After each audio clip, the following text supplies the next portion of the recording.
What is up, guys? Welcome on back to TK's Garage.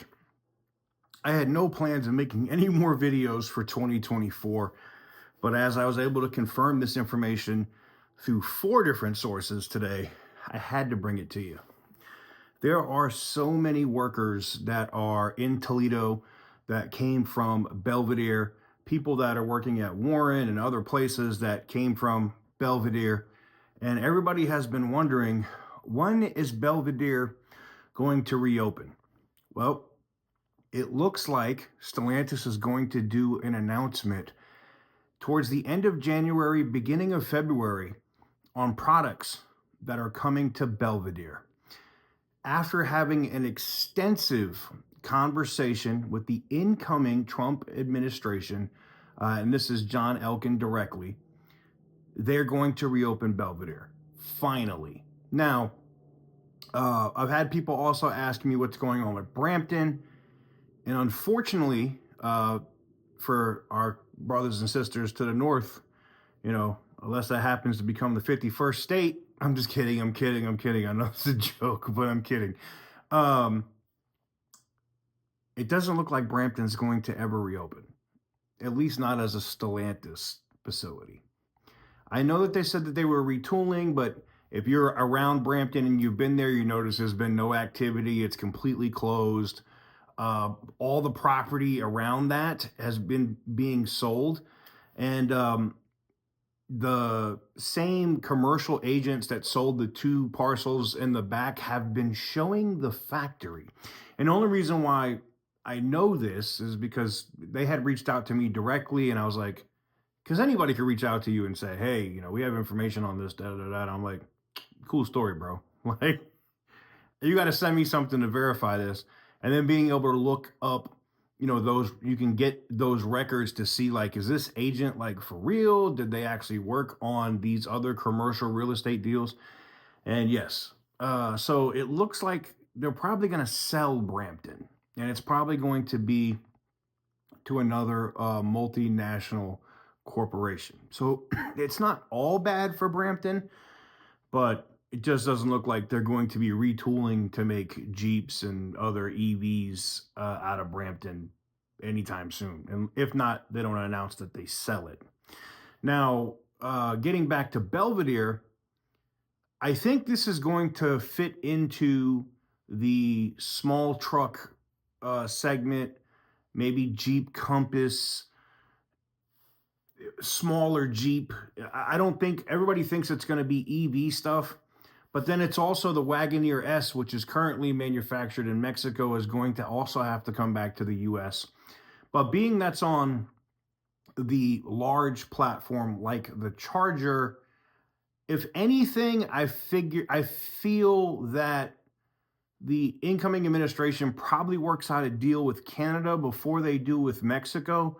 And if anything, we could see Windsor ends up getting the Wagoneer S as well. It remains to be seen. But the thing that's interesting for Belvidere, because they were already manufacturing Jeeps there before, it looks like that new Cherokee is going to come down the line faster than expected, especially with the issues with that electric STLA large platform, the Stellantis large platform with the Wagoneer S and the Charger. So could they just start manufacturing the new Cherokee at Belvidere? Yes, it's entirely possible.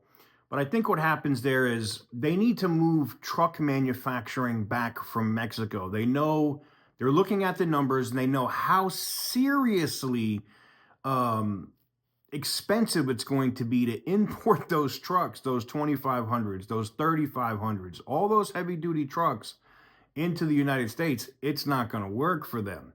So they could move some of that production to Warren, right, which we've talked about before, but they're going to move something to Belvidere. And I expect you to see an announcement of Belvidere Assembly getting something in January or February with definite plans for that facility to reopen.